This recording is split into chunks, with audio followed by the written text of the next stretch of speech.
So Brian, yeah, thanks, man. I appreciate you coming on. We've been talking about this for a little while now, It's been forever, and mostly it's on just my end. it's just one of those things where the timing has to be right for both people, and so I'm really glad right now is the time. And I wanted to have you on because I think that you're an interesting person, and you're really into sports, and I like sports as well. But I always see you at all these different events, and I'm sure people watching understand that. Yeah, like you're everywhere, dude. So you're a very interesting dude, and I think probably to start the conversation off, since Dodgers are so relevant right now, you were saying that you've been a Dodger fan ever since you can remember. What's like some of your earliest memories of excitement around the Dodgers?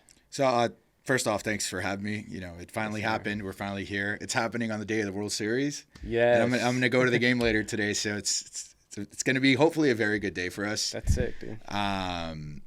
But I was a Dodger fan for as long as I can remember. Dad used to park at the bottom of the hill to avoid parking because rest in peace. That was what my dad would do. Make us Yeah. walk all the way over and start going to the stadium because that'd be the cheap way out.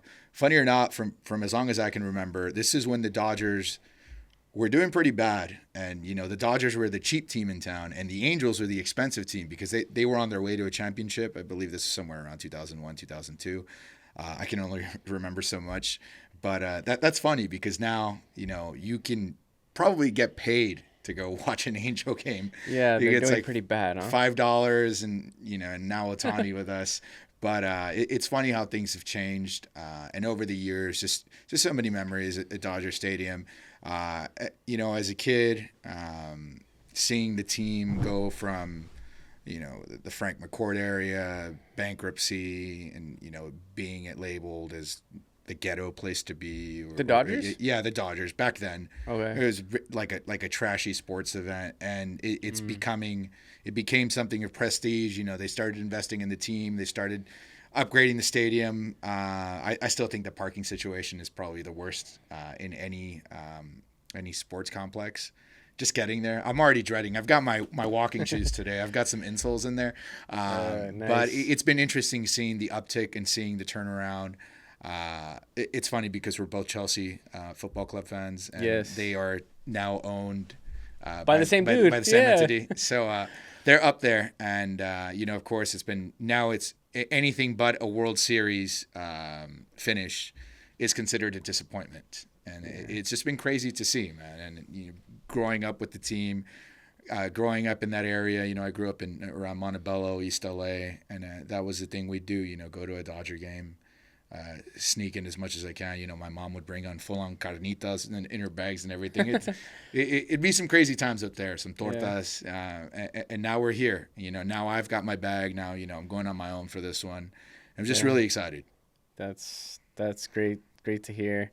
I was sharing that in 2017 or something like that. I went to the World Series, and I had an amazing time. I took my father because he showed me about the Dodgers, showed me about the Lakers. Born and raised in East El Sereno, so Los Angeles is home, and we have an amazing sports team.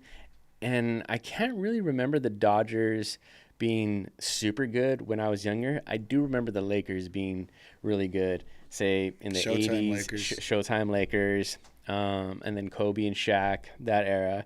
And when Shaq left, even Pau Gasol coming in. So Lakers have been good and bad for like pretty consistently for a good while. The Dodgers have not been really like World Series caliber team for a long time, right? Since I don't know when was their like last You, World you, Series. you're looking at the like team a- really transformed after I would say 2013. 2013 is when things started happening, when we started winning the division over and over and over again. But then there was a tendency to start choking when it mattered the most. You remember those years, and that kind of all got eradicated in 2020. When we won another World Series, people talk about the bubble and the COVID title doesn't count.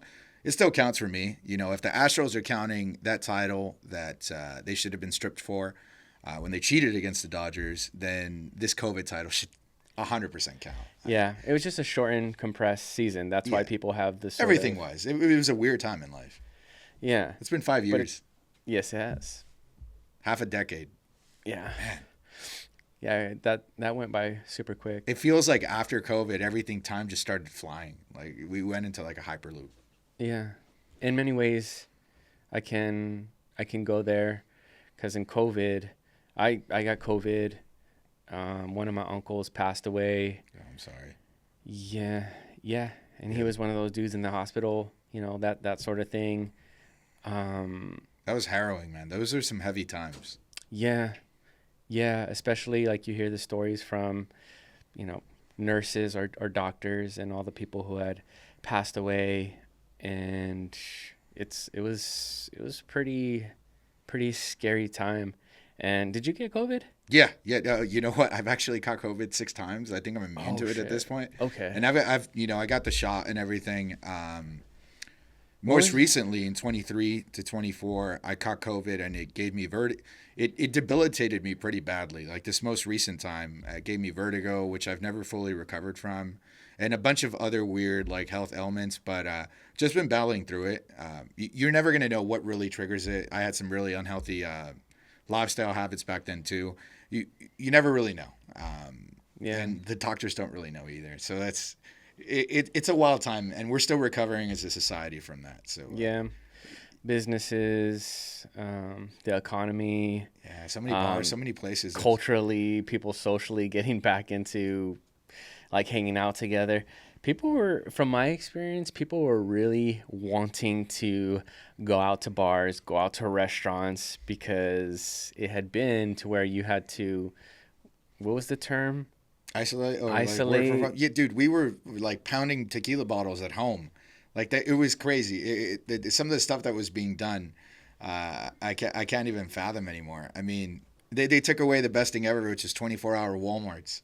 You remember before COVID, Walmarts were 24 hours. Now they close at 11 or midnight. I don't Because think, of COVID? They yeah, closed yeah, them? they stopped being open 24 hours. A lot of things that were 24 hours. I mean, I'm a big Yoshinoya fan.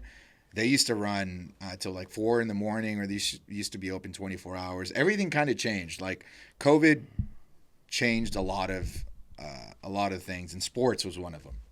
I think sports was. What there was was really really- weird was kind of the NBA bubble, where they were like putting people on the screen Yeah. as a digital person. Yeah, that Like- was so weird, man. And if that was really weird, right? Do you you pay remember this that? much money, you can be the fan on the. Yeah, that was pretty strange. But like you said, now we're kind of getting over that and getting back into things. I think people, for myself, my experience was I got COVID. I think it was I was about to fly to the Philippines. Okay. I was about to fly to the Philippines. I was in the airport, and the airline shut down. And they said that people were still trying to figure it out. That's when travel was still good. It was 20, Yeah, it's right before St. Patrick's Day, I think. something like that. I think it was, yeah, I was in February, March, and I was supposed to go to the Philippines. I was in LAX, and they said, you know what, flights are being delayed. Nobody really understood why. They put us up in a hotel overnight, and then they said, the following morning, we'll fly you out. And then the next day, it was just, that's it. I was like, wow. And I can only imagine if I had went to the Philippines when COVID was popping, then it would have been like, what the fuck do I do? I'm here in the Philippines, just Stranded. stuck. Yeah, you would have been stranded, man. That you was know? So I'm glad that happened before that I went to the Philippines. And then after, it was just like kind of just crazy, man. Businesses closed down. I hadn't gotten laid off. It was a wild time. I caught COVID, and I was pretty bad for like 1 or 2 days. It felt like a really bad fever. I had really bad like back aches and like terrible back pain. And it lasted for maybe like 2 days, and I started slowly getting better, and the whole thing kind of lasted for like 5 days. But yeah, man, it was pretty serious. And then all the sort of political turmoil that went along with it. It was pretty crazy. I guess I'm trying to... those were some times, especially with, the political turmoil and all that, I think, anything of those things happen nowadays are going to get politicized and someone's going to try to blame somebody else. Yes. I think if we all like lived in a culture where we try to find a solution instead of trying to, point fingers at somebody, the world would be a better place right now. I think totally right now, I think they're cutting off the SNAP benefits, the EBT, and a lot of good people, a lot of people that are struggling right now are going to be affected, and these people just keep pointing the fingers at each other, and it's unfortunate, but it's such is life. It kind of feels like, going back to sports, it kind of feels like we're cheering on the sports teams. Like, I do not remember politics, like people, for lack of a better term, writing their president or writing their candidate so much. Like, when did this become like? I don't remember much from the Clinton era or Bush. I was more, raised in like the Bush and Obama era. I don't remember people putting them on T-shirts, wearing hats, going this crazy, putting them on sneakers. Maybe one or two people, but it kind of seems silly for me to cheer someone on like that, no matter, what side they're on. It's gotten a little like, and I don't know if you've noticed, but just overall people as a society have gotten a lot more ruder, a lot more mean over these last like 5 years. I think common sense is like a fantasy now. I think people have also gotten a lot more, like, I can't even explain it, dude. Like, some of the things I've been hearing, some of the things I see, it's just gotten, the logic's just gotten out there. And that's why I kind of hide away and take my solace in sports. I use it as an escape to kind of just tune out of everything. There's a lot of heavy stuff out there right now. And, whether it be with the Dodgers, whether it be with Chelsea football club that we both like, or LAFC, which is another big one. I try to focus my energy on there and try to shield myself from what's going on in the world. I'm still aware. I'm still out there, supporting my people and fighting the good fight. But sometimes it's just draining, dude. I mute everything. Yeah. I don't even open the news app on my phone anymore. I don't want to see it. It's like I'm already depressed enough. Totally. And that's why I got off social media. I mean, I was like doom scrolling, Oh, that, yeah, 100%. That's a real thing. And do you pay attention to UFC at all? Not as much. It's one of those that I've been trying to get more into, but there's just so many things to get into right now. There's a fighter named Sugar Sean O'Malley, and he does a lot of Instagram and social media. And he was saying that, like he's just doom scrolling, and every time he's scrolling, it's just a little bit of anxiety, low level anxiety, just scrolling through your phone. And I felt that, and I don't want a piece of it. And my thinking was like, look, I started this other Instagram channel like maybe about a month and a half ago, which was specifically focused on social media content. And I was excited about that. And I think the reason why I was so excited about that is because I really wanted to grow the podcast. Really want to get this out there, make sure that the views are popping. And then I was like, dude, let me just chill. Let me just do this. I'll post this on YouTube, and I'll post it like a bunch of shorts as well. I'll post along and then a bunch of short videos on YouTube. But when it comes to social media, feel free to post whatever you want to post from this. Yeah, of course. But myself, I'm just like, dude, let me just get off. And it feels pretty great, dude. Yeah, if I wasn't, running all these things, I would probably already have taken the break. But sometimes it feels like it's the only way I can. You're running LA Chelsea or Chelsea Club. I'm sure you're like promoting other shit too. Yeah, and there's some people that only strictly communicate through there. It's gotten to the point where you don't even have their numbers anymore. You're just communicating through there, which is kind of annoying. But it's today's society. What I was gonna say is, the doom scrolling, all that. Like you mentioned, a UFC athlete. A lot of these, like the soccer athletes as well. It's a thing that we're overlooking because mental health is as important as physical health. You got these dudes, 140 pounds in top shape and everything, but you got these athletes, these runners and everything.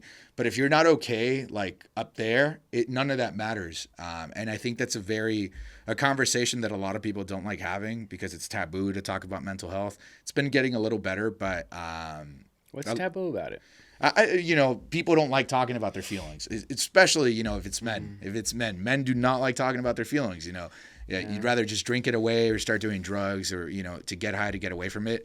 I've been trying to be better about that, like opening the stigma. I'm very open about it when I talk about Instagram, about, hey, it's okay to check in and all that stuff. But yeah, like I said, these athletes, they're doom scrolling, they're looking at stuff about themselves, and they get in their head. And Yeah. these people are toxic, man. Yes. It is horrible out there. Yes.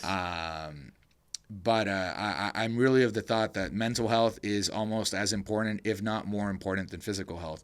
Because if you're mental straight, you're inspired to do more.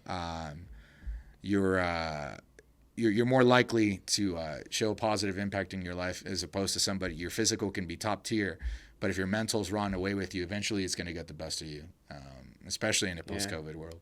Yeah, that's true for men not being able to open up about how they're feeling about mental health. Yeah, it's like, go to therapy, bro. Like, people are so adverse to it. Like, you mentioned the T word, which is therapy, and you get scared. I'm a huge Sopranos fan. I think that is my favorite show of all time. And the guy goes to therapy, and he's got to keep it undercover. They even want to kill him for going to therapy because he thinks he's giving away all the secrets and whatnot. And that's an incredible show, by the way. If you haven't, seen it, it is incredibly still relevant. Yes. Some of the things are a little backwards now, different time, but yeah, that shows a lot of the point. It touched on a lot of stuff.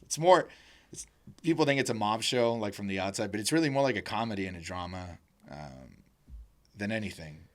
It's a really dark comedy. I'll try to take another crack at it. I took one crack at it for one episode. I think I probably got like halfway. Is it one of those where did it catch you at the first episode? Did you have to kind of follow along with it to kind of get into it? Yeah. The first episode, the pilot, is very basic. I think they were trying to aim for like a Goodfellas kind of thing, and then they went a completely different direction as the show goes on. It's up there with my three favorites. It's The Sopranos, Better Call Saul, and Breaking Bad, which are, one's the prequel to the other. Shows that, in the beginning you're like, all right, this might be not might be my thing, and it ends up being incredible. Yeah.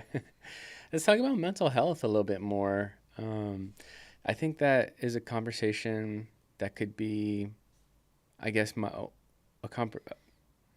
topic on my podcast that could be, I guess, explored a little bit more. I have some guy that I follow on Facebook.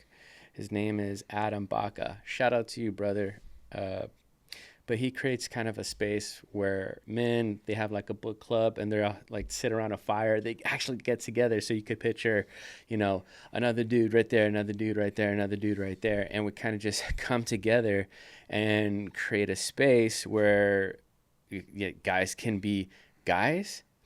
And that saying is a little bit, I guess, weird because you want to joke around and fucking talk shit and, do that banter thing and stuff. But at the same time, yes, guys are also like, you want to like have a beer with your friend and be like, dude, fuck, I'm going through some shit right now. Like, this is happening to me at work. This is happening to me in my relationship, and I don't know what to do.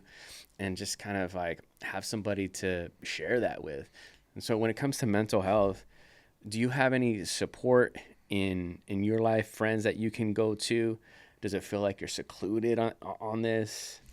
So I've been there before where, going through some stuff and I really can't go to anybody. My biggest problem is I don't trust anybody with these things, because it sounds incredible. You get into these situations and scenarios that sound unbelievable. But one thing I've noticed is with sports, specifically with LAFC, with Chelsea, you meet people and it becomes... You come across so many lives, hundreds and thousands of people. Especially you, bro. Yeah. Like, you're out there. And you don't know the impact you have on these people just by sharing a beer, or just by... Sometimes it can be a little bit too much, man. Sometimes it's like, yo, dude, I just met you, had a beer at the game. Don't dump this on me, man. Yeah. And you can tell something's going on at home with them just by the interaction. But there have been a lot of meaningful and awesome relationships built from these situations, from helping with the Chelsea group, from helping with the LAFC group.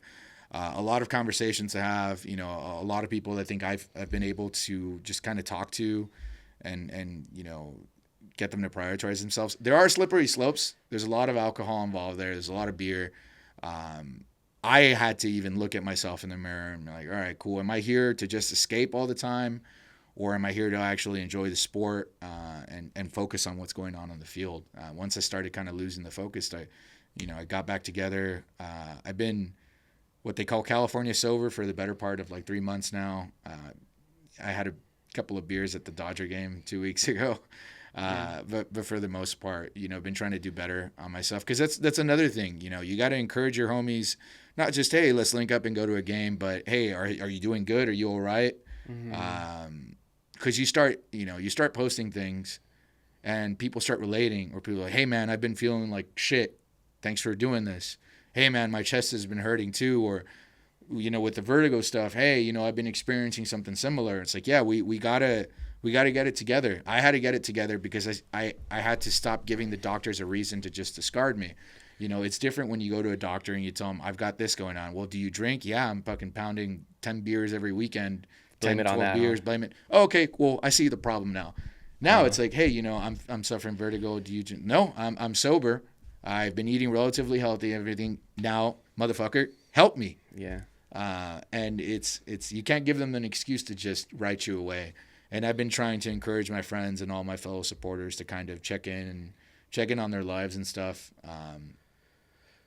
I see people going down the same sort of behaviors I would, but I don't have a kid. I don't have a wife. Some of these people do. And it's like, yo, dude, you've everything that I would want, or that I would be working for, or that I would call an ideal life. You don't need to be spiraling. Like, there's a movie where you're talking about like a book club for guys and all that. It's kind of like what supporting one of these soccer teams is.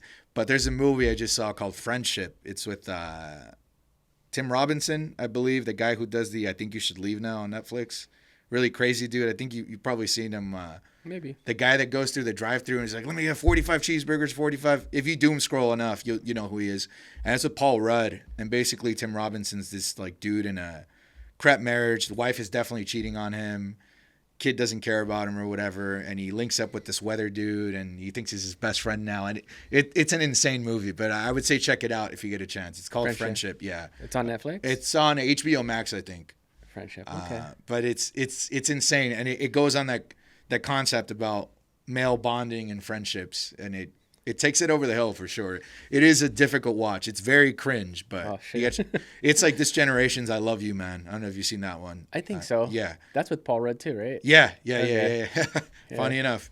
And this time around, he plays like the really cool guy in that. But yeah. So for the mental health, it seems like a good way for you to get it out is just posting it on social media. It's like, oh, this is the way I'm feeling on a story or something along those lines. Do you feel that's kind of a way to express what you're feeling? Sometimes, but sometimes a conversation with somebody, going to therapy as well. Going to therapy, yeah. Going to therapy is, I can't even begin to recommend it enough.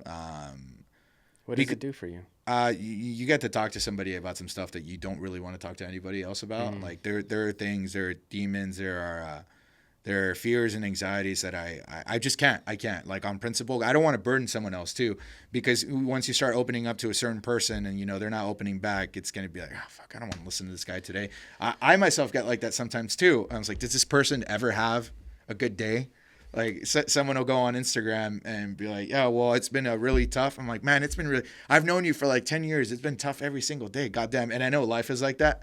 And that's why sometimes I don't want to say too much either on socials, because people will perceive you the guy who's always in the hospital. And that's how it was in 2024. I'm not gonna lie to you.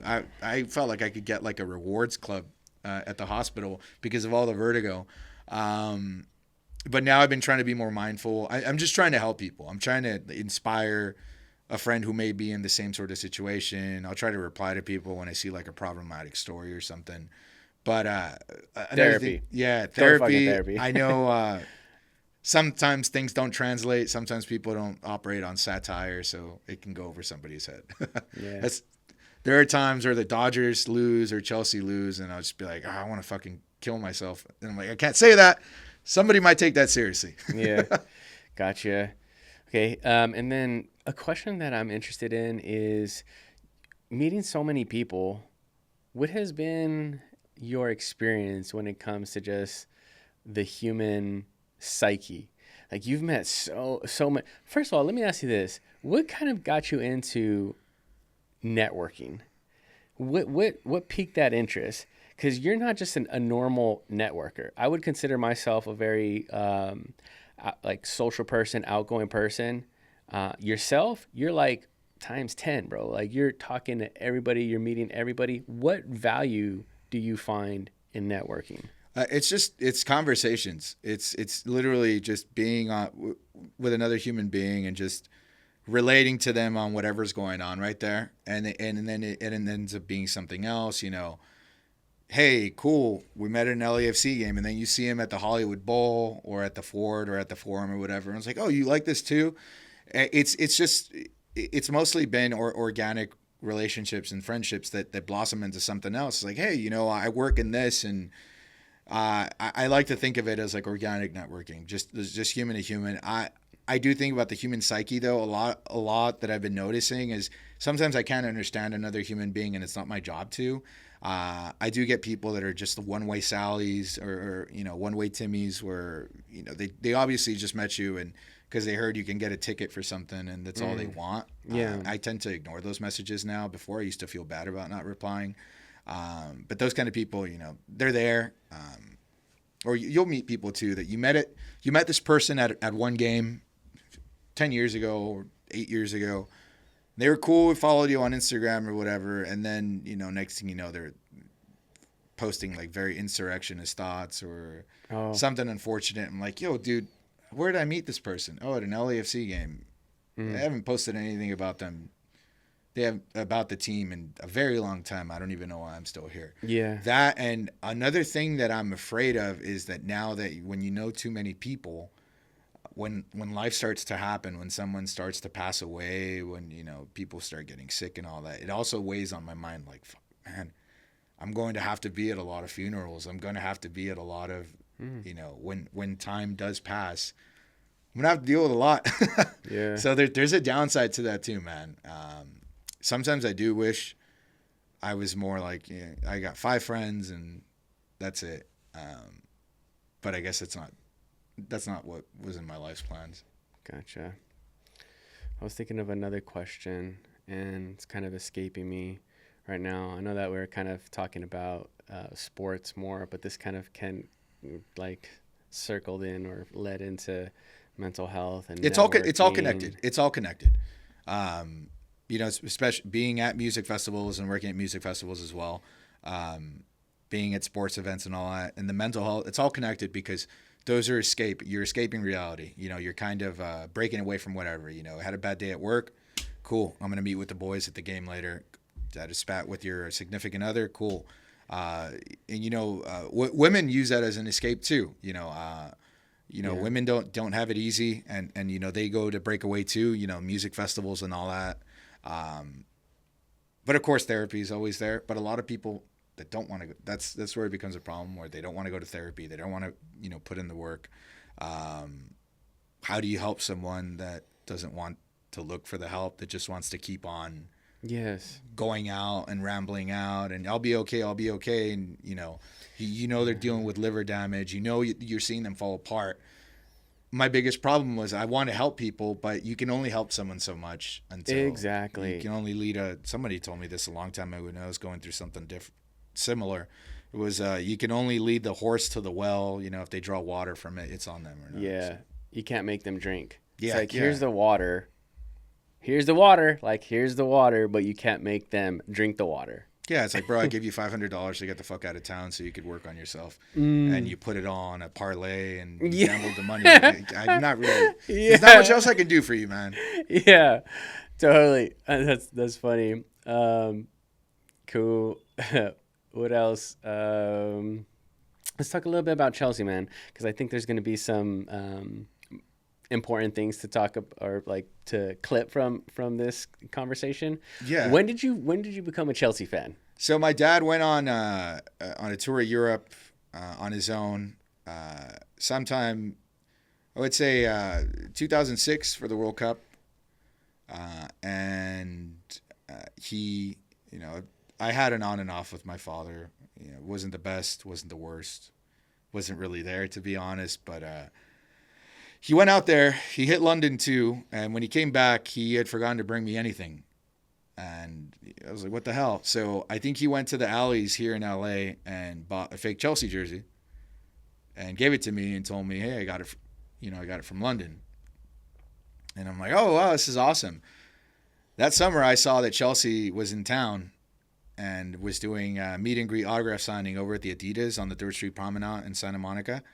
And the whole team was going to be there. So I went on the computer, and I think I was on AOL back then, and went on MapQuest, and on the Metro Transit Planner, this is some really old shit now, and found out how to get to Santa Monica on the train and on the bus. Went over there on my own because he wasn't going to take me because he wasn't around. Took the jersey. It was like John Terry, the captain of Chelsea back then, saw that it was a bootleg jersey. They gave me a real one. They all signed it. Oh, what? Yeah, and I was like, how am I not going to love this team?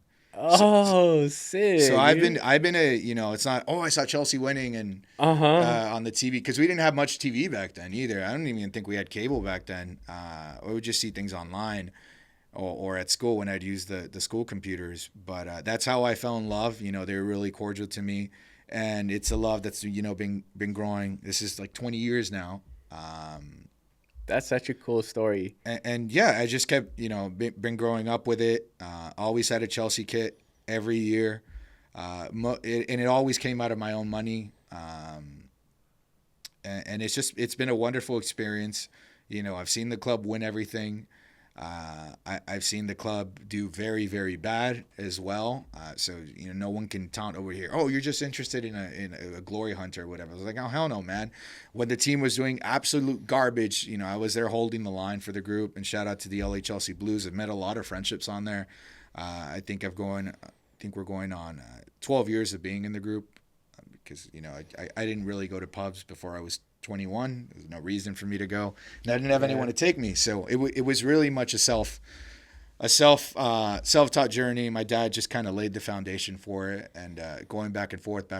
When I first walked into the pub and saw that there were other Chelsea fans here in LA, I felt validated. And nice. Flash forward, fortunate turn of events, and now we're running things. We're doing everything. I've been making the flyers. I don't do graphic design, but I kind of self-taught myself. I've been doing them for years now. I've been, helping my friends Dexter and Sujin. They kind of, and my friend Mitch, who he moved to New York. They were kind of, heading everything and kind of laid it up for me. So we're just keeping up the work. No matter how the team's doing, we're still there. Always going to be there.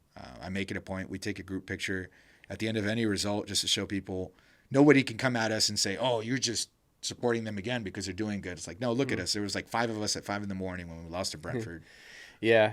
Who's been your favorite Chelsea player over the years? My favorite Chelsea player of all time is Frank Lampard. Frank Lampard. Without a doubt. He's forever my favorite, and forever will be my favorite, I think. I think probably one of, if not my favorite footballers, like ever as well, not just with Chelsea.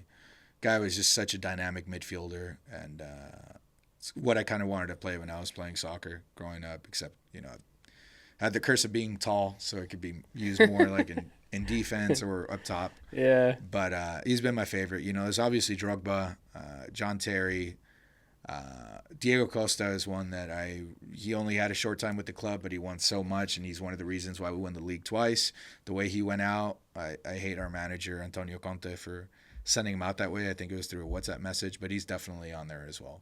That's awesome, dude. I'm so glad you said Diego Costa. Yeah.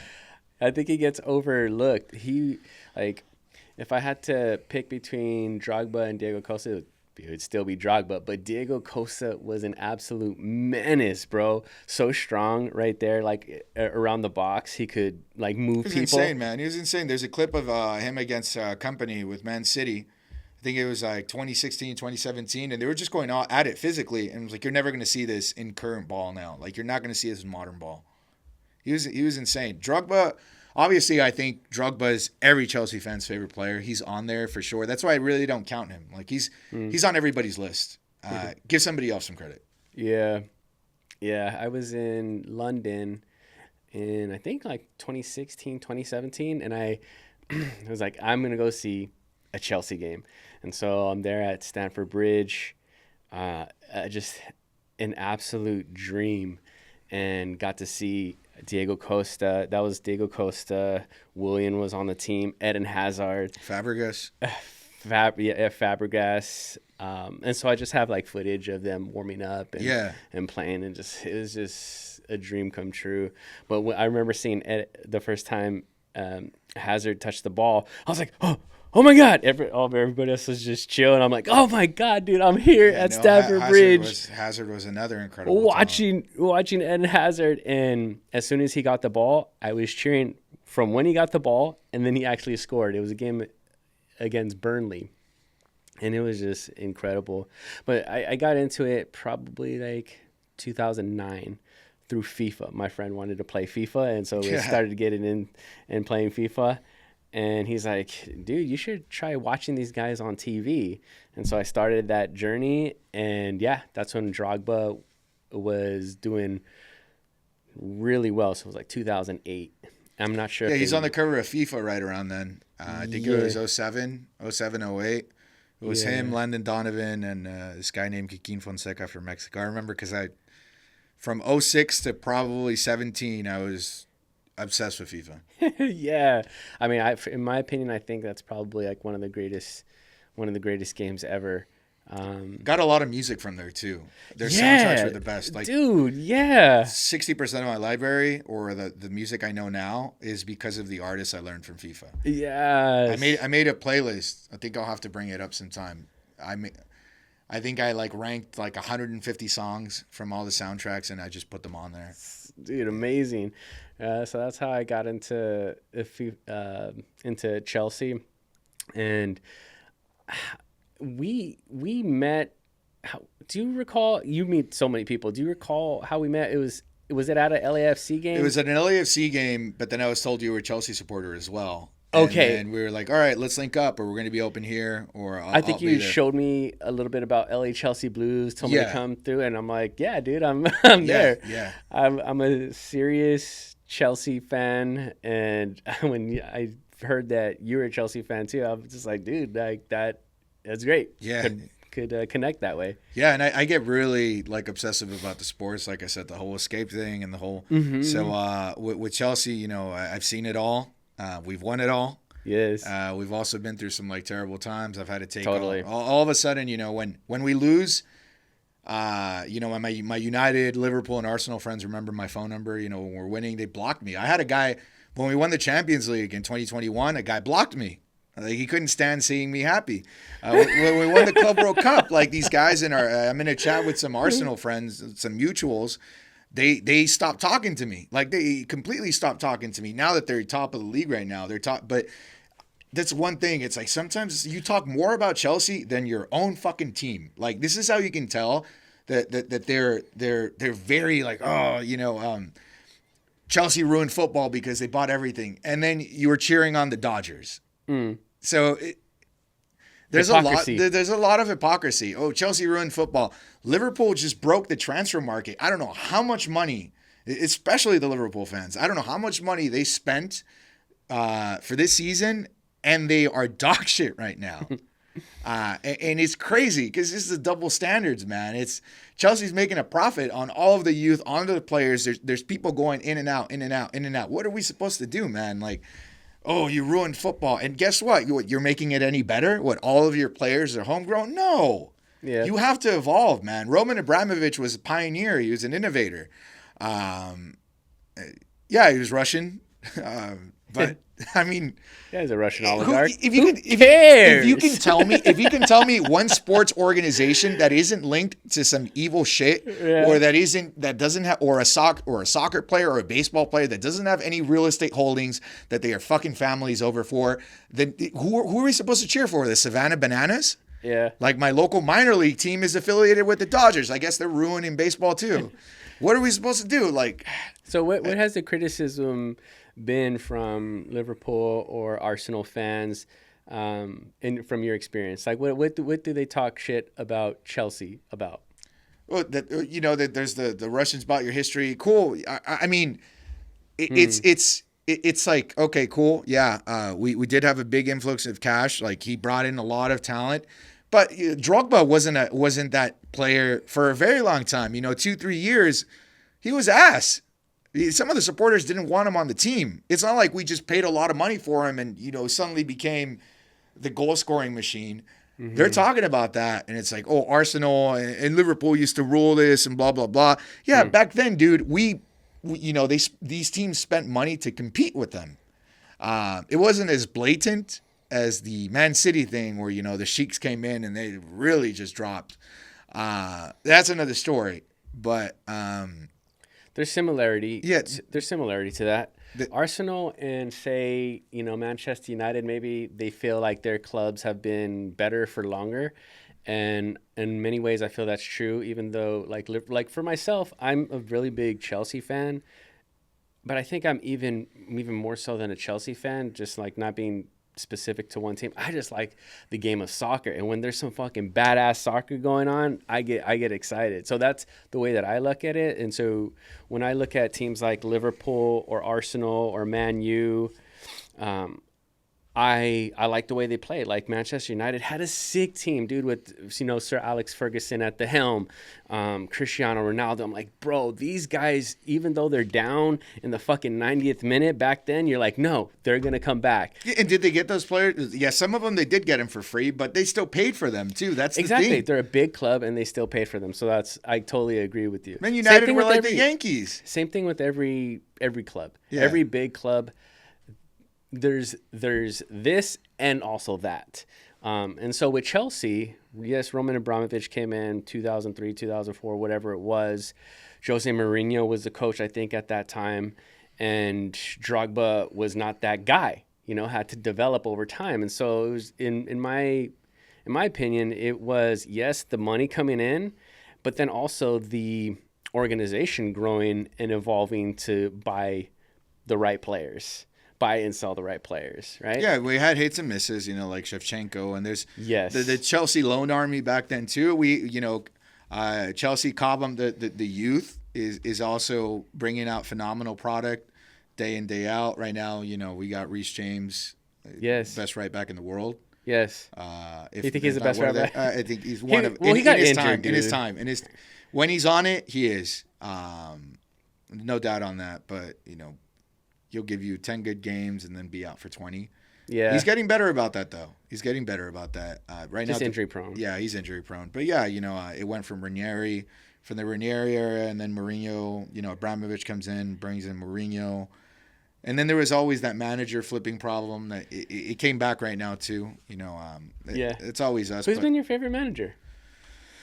I got to say Mourinho. Ancelotti was great. He just got fired a little bit too early. I think he mentioned that one is one of the firings that hurt him the most as well. Mourinho, when he came back the second time, when he won the league, with Drogba, the farewell, that was great as well. The way he went out was pretty horrible. Conte had me that first year, but then all of the problems and all of that crap show was pretty insane.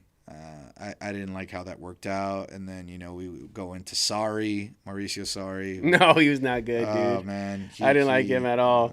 Saw some things under that. And then, you got... He'd be like smoking stoves on the sideline, or at least having like some like a cigarette butt just to put in his mouth. Yeah. Tuchel. Incredible human being. But I know there was stuff behind the scenes. I liked him, dude. I liked him a lot. I thought he was a real good manager. He always goes out that way with his teams. So I think with Dortmund, he went out a similar way. With PSG, he went out. He had a standoff with the management. And, it happened again here. Bayern, I guess they gave him, they gave him his papers over there too. I'm not sure how it ended at Bayern, but I know it was after the Champions League. But now he's in England, and let's see what he does. Tuchel was amazing as well. I think I've never loved a human being as much as I did in that short period of time. Like with him when we got the... When everything was frozen, when all the assets were frozen, he said he'll drive the bus like if he has to to France when we were playing in the Champions League, and it's just unfortunate how he went out. But yeah, he's a brilliant mind when it comes to his strategy on just like when you hear him talk about these things, and then you hear other people's opinions of Thomas Tuchel, like the people that I forgot who it was, but other coaches. I think it was probably Pep Guardiola. He was like, yes, Thomas speaks highly of Thomas Tuchel, at least in this one interview. He had his number though. Like I remember, I think we beat Man City back to back to back in 2021. In that time, we beat them in the league, we beat them in the FA Cup, and then we beat them in the Champions League. That was insane. Mm-hmm. And then look at the squad he won the Champions League with. That squad is it was good, but it wasn't like, oh my God, it's the best team ever. Yeah. Timo Werner. That's a testament to Thomas Tuchel, I think, being able to understand people's strengths and put them where they need to be, and also the players respecting the coach and wanting to play for the coach. It feels like that. Lampard throws out Jorginho.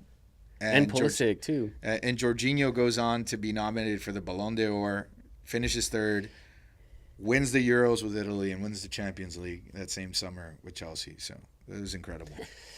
Yeah, man. Chelsea's a really, I think, a good club for anybody who's watching, who's maybe wanting to get interested or like start watching soccer more. European soccer is where it's at.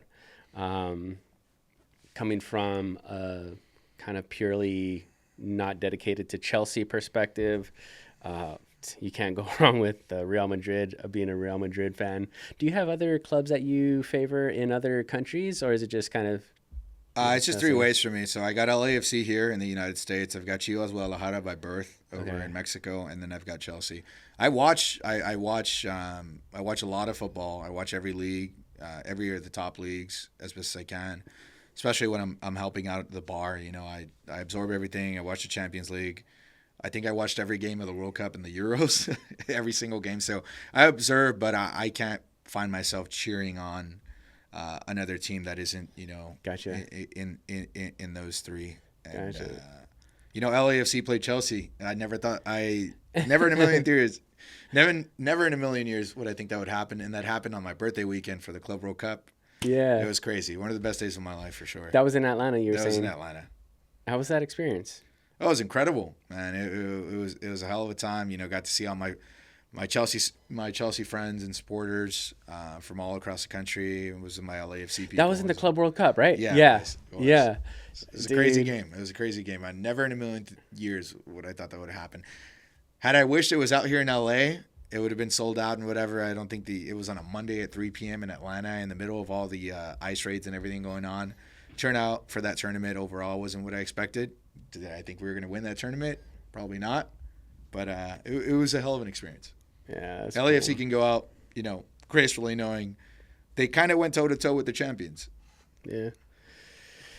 Cool, man. And then we'll just kind of wrap it up here. Last conversation, the Dodgers. What's your prediction for tonight's game? I think we win tonight. I think the Dodgers are World Series champions on Wednesday. Hopefully. There's an LAFC game on Wednesday.